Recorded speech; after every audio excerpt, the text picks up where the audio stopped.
घने जंगलों से घिरे एक छोटे से गांव में 5 अनाथ बहनें रहती थीं। 1. नैना, सबसे बड़ी, समझदार। 2. मीरा, दिल की साफ, केयरिंग। 3. लाली, हंसमुख, खेल प्रिया। 4. चांदनी, चालाक और कल्पनाशील। 5. गुड्डी, सबसे छोटी, भोली पर दिल की बहुत प्यारी। उनके माता पिता का देहांत सालों पहले हो गया था। गांव में उनका कोई सहारा नहीं था। वे जंगल के किनारे एक पुराने मिट्टी के घर में रहती थीं, जहां न बिजली थी, न अच्छी छत, न खाने का इंतजाम। लेकिन पांचों बहनें कभी दुखी नहीं होती थीं। वे बस एक ही बात सोचती थीं, हम साथ हैं, बस यही बहुत है। एक शाम हवा तेज चल रही थी। ठंडी लहरें बहनों के टूटी खिड़कियों से घर में आ रही थीं। चूल्हे पर पका हुआ चावल खत्म हो चुका था, सिर्फ आधी मुट्ठी दाल बची थी। नैना ने थाली बांटते हुए कहा, आज थोड़ा ही खाना मिलेगा बहनों, लेकिन कल लकड़ी काटकर बेचेंगे और फिर पेट भर खाना खाएंगे। सब बहनें मुस्कुराने की कोशिश कर रही थीं, पर पेट भूख से चिल्ला रहा था। सबसे छोटी गुड्डी बोली, दीदी, काश हमारा भी कोई जादुई घर होता जो खुद खाना बनाता। उसकी मासूम आवाज सुनकर बहनों की आंखें भर आईं, पर नैना ने उसे गले लगा लिया। उन्हें पता नहीं था, भाग्य बस एक कदम दूर खड़ा था। अगली सुबह मीरा जंगल में सूखी लकड़ियां चुन रही थी। अचानक उसे एक चमकता हुआ हरा घास का गुच्छा मिला। घास से हल्की सोने जैसी रोशनी निकल रही थी। मीरा ने आश्चर्य से कहा, इतना सुंदर घास, ये तो किसी ने कभी नहीं देखा। मीरा उसे घर ले आई। सब बहनों ने गुच्छा हाथ में लिया, और उसी वक्त घास से हल्की आवाज आई, मुझे घर बनाओ, मैं तुम्हारी भूख दूर कर दूंगा। सब बहनें डरकर पीछे हट गईं। नैना बोली, ये बोल रहा है। लेकिन उनका डर जल्दी ही जिज्ञासा में बदल गया। गुच्छा फिर बोला, मैं जादुई घास हूँ, जो मुझसे घर बनाएगा उसे कभी गरीबी नहीं छुएगी। पांचों बहनों ने मिलकर मेहनत शुरू की। नैना घर की दीवारें बना रही थी, मीरा घास जोड़ रही थी, लाली रंग रूप ठीक कर रही थी, चांदनी खिड़कियां बना रही थी, गुड्डी छोटे पत्थर पकड़ाकर मदद कर रही थी। पूरा दिन लग गया और शाम को घास का खूबसूरत घर तैयार हो चुका था।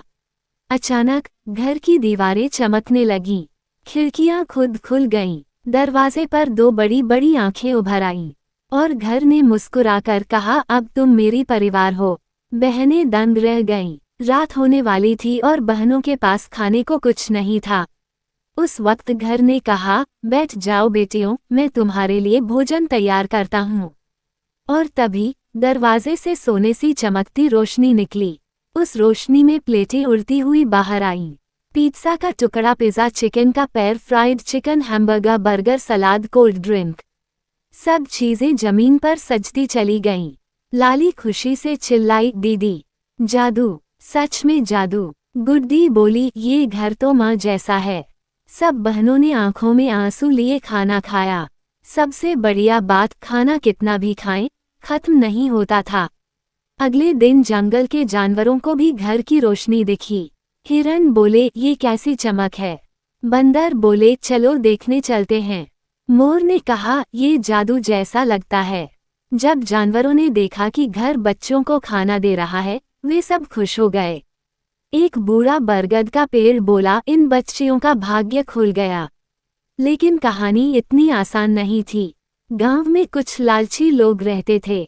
एक दिन उन्होंने देखा कि पांचों बहनें हमेशा नए नए खाने लाती हैं। गांव की लालची औरत बोली, ये गरीब बहनें रोज इतना खाना कैसे खा रही हैं। दूसरी बोली, जरूर इनके पास खजाना है। उन्होंने घर का पीछा किया और जादुई घास घर देख लिया। अगर ये घर हमारा हो जाए तो हम अमीर बन जाएंगे। वे लोग घर चुराने की योजना बनाने लगे। रात के अंधेरे में वे सब घास घर के पास आए। एक आदमी बोला, दरवाजा तोड़ दो। लेकिन जैसे ही उसने घर को छुआ, घर दहाड़ उठा, मेरी बेटियों को तकलीफ दोगे तो बुरा होगा। घर से सोने की रोशनी निकली और वो आदमी दूर जाकर गिर पड़ा। बाकी लोग डरकर लौट गए। सुबह बहनों ने घर से पूछा, तुमने उन्हें चोट तो नहीं पहुंचाई। घर हंसकर बोला, केवल डराया है, तुम्हें कोई नहीं छीन सकता।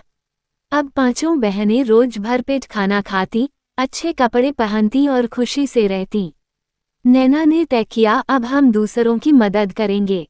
उन्होंने जंगल में छोटे बच्चों को पढ़ाना शुरू किया। जादुई घर रोज खाने, किताबें, पेंसिल, कपड़े सब बच्चों के लिए बनाने लगा। धीरे धीरे पूरा इलाका खुशहाल हो गया। लालची गांव वाले फिर वापस आए। इस बार वे जादूगर साथ लाए थे। जादूगर बोला, मैं इस घर को अपने वश में कर लूंगा।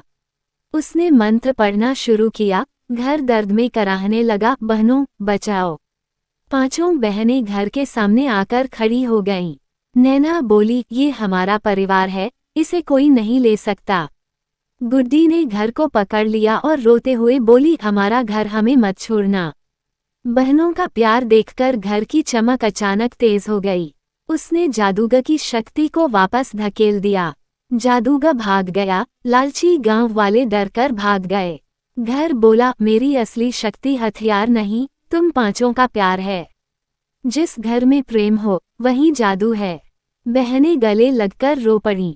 समय बीतता गया। पांचों बहनों ने स्कूल खोला, अस्पताल बनवाया, जंगल को हरा भरा रखा, गरीब बच्चों के लिए भोजन का इंतजाम किया। अब पूरा गांव उनका सम्मान करता था।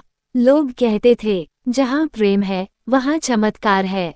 बहनों ने अपने जादुई घास घर के साथ खुशियों भरी दुनिया बना दी। जादुई घास घर के पास सुबह का समय था। नैना चूल्हे के पास रोटियां सेक रही थी। मीरा छोटे बच्चों को पढ़ाने बैठी थी। लाली कपड़े धो रही थी। चांदनी जड़ी बूटियां इकट्ठा कर रही थी और गुड्डी फूल चुन रही थी। अचानक जंगल के अंदर से एक गहरी कपकपाती आवाज आने लगी। बहनों, मेरी मदद करो। गुड्डी डरकर बोली, दीदी, ये आवाज किसकी थी? घर ने धीरे से कहा, ये आवाज जादुई नदी की है। सब बहनें चौंक गईं। घास घर बोला, इस जंगल में बहुत पुरानी एक नदी है।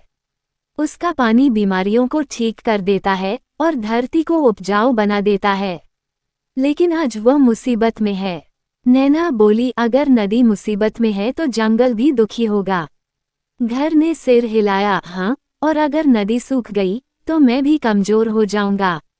मीरा बोली, तो हमें मदद करनी होगी। घास घर ने अपने दरवाजे से रोशनी भेजी, जिससे जंगल के अंदर का एक गुप्त रास्ता चमकने लगा। पांचों बहनें साहस के साथ निकल पड़ीं। नैना रास्ता दिखाती, मीरा हौसला बढ़ाती, लाली डर भगाने के लिए गाना गाती, चांदनी हर चीज को ध्यान से देखती, गुड्डी घर द्वारा दिया छोटा जादुई घास का टुकड़ा लिए। रास्ता बेहद सुंदर था। पेड़ों पर चमकीली बेलें, हवा में छोटी छोटी रोशनियां, पक्षियों का संगीत। लेकिन अचानक पेड़ों की हवा रुक गई। जंगल में अजीब सन्नाटा फैल गया। बहनें जब नदी तक पहुंची तो दंग रह गईं। नदी का पानी बीच में ही रुक चुका था, जैसे किसी ने उसे पकड़कर रोक दिया हो।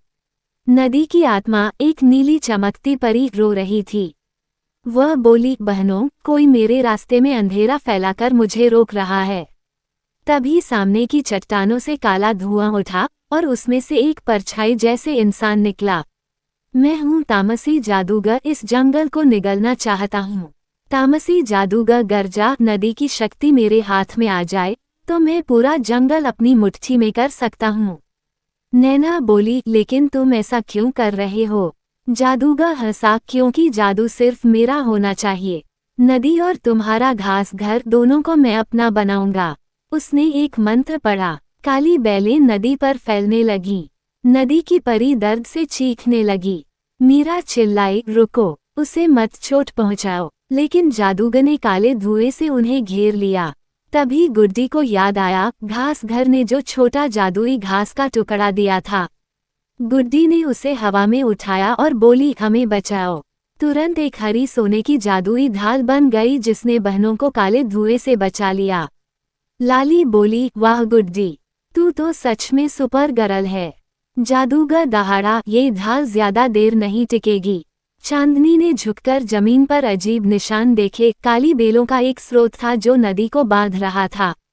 उसने कहा, दीदी, जब तक हम इन काली बेलों को नहीं काटेंगे नदी मुक्त नहीं होगी। नैना ने सिर हिलाया, सभी तैयार हो जाओ। नदी परी बोली, हम पांचों मिलकर शक्ति बनाएंगे। नैना साहस, मीरा दया, लाली खुशियाँ, चांदनी बुद्धि, गुड्डी मासूमियत। नदी परी ने कहा, अब अपने हाथ जोड़ो। जैसे ही बहनों ने हाथ मिलाए उनसे 5 रंगों की रोशनी उठी जो मिलकर एक शक्तिशाली प्रकाश गेंद बन गई। बहनों ने प्रकाश गेंद नदी की ओर फेंकी, प्रकाश ने काली बेलों को काट दिया। नदी मुक्त हो गई, पानी तेजी से बहने लगा। नीली परी खुश होकर आसमान में नाचने लगी। तामसी जादूगर गुस्से से चिल्लाया, तुम 5 बच्चियों ने मेरी योजना बिगाड़ दी। नदी परी ने कहा, जंगल में प्यार हो तो अंधेरा जीत नहीं सकता। एक तेज चमक हुई और जादूगर गायब हो गया।